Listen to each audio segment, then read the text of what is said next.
இவர் ஒருவரால் மட்டும்தான் இன்று முடியும் என்று நினைத்த மக்களின் முயற்பாக நம்முடைய முதலமைச்சர் அவர்கள் திகழ்ந்தார்கள். புரட்சி தலைவர் எம்ஜிஆர், புரட்சி தலைவி அம்மா ஆகியோர் மறைவுக்கு பிறகு ஒரு சரியான தலைமையை தேடி என் மனம் தவித்தது. மீண்டும் ஒரு எம்ஜிஆர் நமக்கு கிடைக்க மாட்டாரா என்று என் மனம் ஏங்கியது. அந்த ஏக்கத்தை, அந்த தவிப்பை போக்கிய மாபெரும் தலைவர் தான் நம் முன்னாலே அமர்ந்திருக்கின்ற வாழும் எம்ஜிஆர், மக்களின் மகத்தான தலைவராக பரிணமிக்கும் மாண்புமிகு முதலமைச்சர் தளபதி விஜய் அவர்கள்.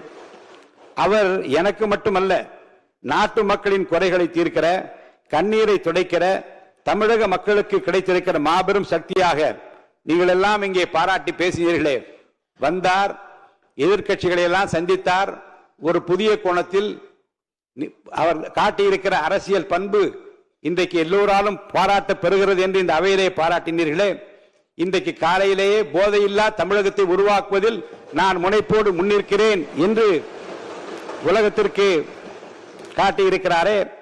சரித்திர புகழ்மிக்க தலைவராக விளங்கும் நம்முடைய தலைவர் மாண்புமிகு முதலமைச்சர் அவர்களையும் இன்றைக்கு தமிழ்நாட்டு மக்கள் என்னை போல எம்ஜிஆராகத்தான் பார்க்கிறார்கள். எளிதில் வெல்ல முடியாத தொகுதி, 1000 விளக்கு தொகுதி என்று கருதப்பட்ட நேரத்தில் என் மீது நம்பிக்கை வைத்து மாண்புமிகு முதல்வர் அவர்கள் போட்டியிட வைத்து நேரில் வந்து பிரச்சாரம் செய்தார்கள். அவர் வந்ததால் தான் நான் வென்றேன். அவருக்காகத்தான் மக்கள் வாக்களித்தார்கள்.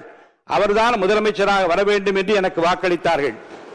வாக்களித்த 1000 விளக்கு தொகுதி வாக்காளர் பெருமக்களுக்கு என் நெஞ்சார்ந்த நன்றியை மீண்டும் தெரிவித்துக் கொள்கிறேன்.